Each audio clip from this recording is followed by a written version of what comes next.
ادھر اہل کوفہ امام حسین علیہ السلام کی آمد کے منتظر تھے، کیونکہ ان دنوں امام حسین علیہ السلام کی آمد کی خبر گرم تھی اور لوگ شدت سے امام علیہ السلام کی آمد کے منتظر تھے۔ بس عبید اللہ ابن زیاد نے اس موقع سے فائدہ اٹھایا۔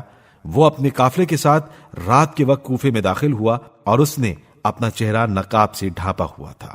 ابن زیاد کی چال سے لوگ دھوکا کھا گئے اور یہ سمجھ بیٹھے کہ امام حسین علیہ السلام تشریف لائے ہیں۔ ہر طرف سے مرحبا مرحبا یبنا رسول اللہ کے نعرے بلند کرتے ہوئے اس کے ساتھ ساتھ چلنے لگے۔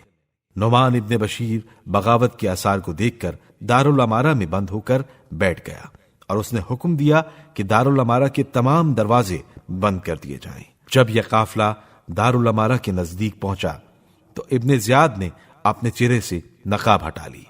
لوگ اپنے درمیان ابن زیاد کو دیکھ کر حیران و پریشان ہو گئے اور خوف کے عالم میں اپنے اپنے گھروں کو چل پڑے، اس لیے کہ اہل کوفہ ابن زیاد کے مظالم سے بخوبی آگاہ تھے۔ جب نعمان ابن بشیر کو معلوم ہوا کہ آنے والا عبید اللہ ابن زیاد ہے تو اس نے دارالامارہ کا دروازہ کھولنے کا حکم دیا۔ ابن زیاد دارالامارہ میں داخل ہو گیا اور صبح ہوتے ہی منبر پر جا کر خطبہ دیا اور لوگوں کو خلیفے کے حکم کی مخالفت سے ڈرایا، دھمکایا اور اطاعت کی صورت میں انہیں انعامات کا وعدہ کیا۔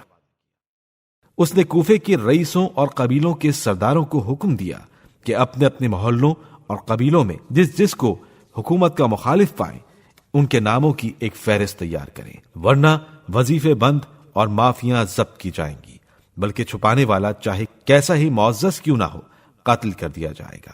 یہ سنتے ہی جو کوفی بنی امیہ کے ہوا خواہ تھے قوی دل ہو گئے اور ابن زیاد کے روب و داب اور جبر پسندی کی حکایتیں بیان کرنے لگے اور لوگوں کے دلوں میں خوف بٹھانے لگے۔ ابن زیاد نے صرف ڈرانے دھمکانے ہی سے کام نہیں لیا بلکہ لوگوں کے گھر رشوت سے بھر دیے۔ حضرت مسلم کے لیے جو خاص حکم دیا وہ ہم ناسخ التواریخ سے نقل کرتے ہیں۔